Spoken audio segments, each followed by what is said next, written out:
This video will show you how to draw the brachial plexus as we've done in our lecture class. We're going to start on the far left side, imagining that we are up in the neck. When we do this exercise, we've just finished talking about the spinal cord cross section. You can reference that video as well if that's helpful to you. In that video, we talked about the anterior primary rami of our spinal nerves. The only tricky thing here is that now we're going to rename those. So when we talk about those in the context of the brachial plexus, we talk about 5 roots. So the roots of the brachial plexus refers to the anterior primary rami of our spinal nerves. So we have 5 of them. They start with the 5th cervical. So we have C5, C6, C7, C8, and then T1. So remember, this 8th cervical spinal nerve is a little bit unusual. We only have 7 cervical vertebrae, but the way that we number and label our spinal nerves, we do add an 8th spinal nerve before we start labeling thoracic nerves. So just pay attention to that difference. The way I want you to draw your roots is very specific. I like to think of this as a little family. So I've got my C5 and C6 roots coming together. And if I jump down to the bottom, I'll also have my C8 and T1 roots coming together, okay? And then I usually will tease my students and ask who in the class is a middle child, because our poor middle C7 stands alone. He doesn't get to join anybody. When those 5 roots combine in this exact way, we end up with 3 trunks. Okay, and we're still very much thinking about being up in the neck region. So we'll just draw our trunks. If we have 3 structures that are stacked up like this in the neck, we know that we would use the terms superior and inferior. And we need something in the middle, we'll just go with middle. If you wanted to say intermediate trunk, that would also be acceptable. So we have 5 roots that combine to form 3 trunks. Now our 3 trunks are each going to split, so we end up with 6 divisions. And we want to draw these also in a very specific way.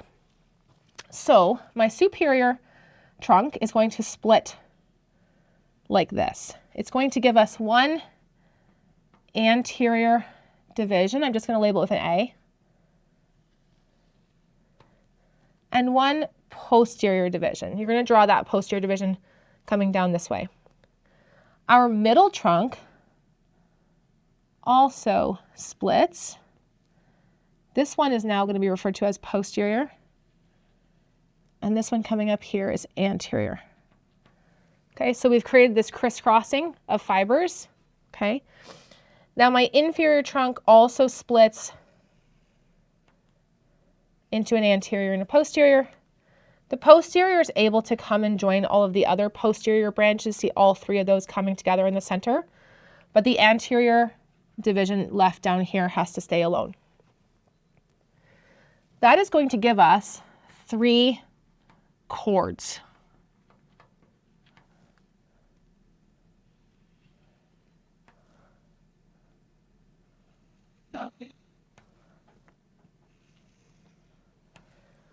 Okay, now once we're in this part of the body where we have cords, we're actually in the axilla. And one of the things we talk about in class is that the cords are named for their position around the axillary artery. And so that's an important thing to remember.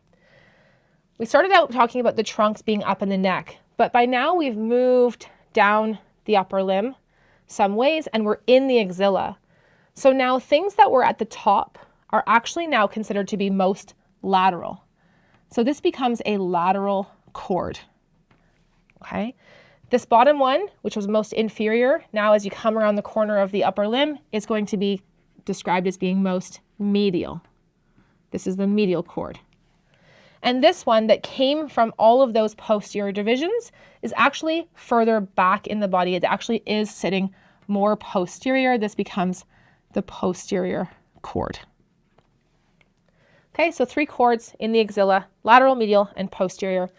There is no anterior cord to match the posterior like we would usually expect to find. What happens next is we get a little bit more rearranging, and ultimately we end up with 5 nerves.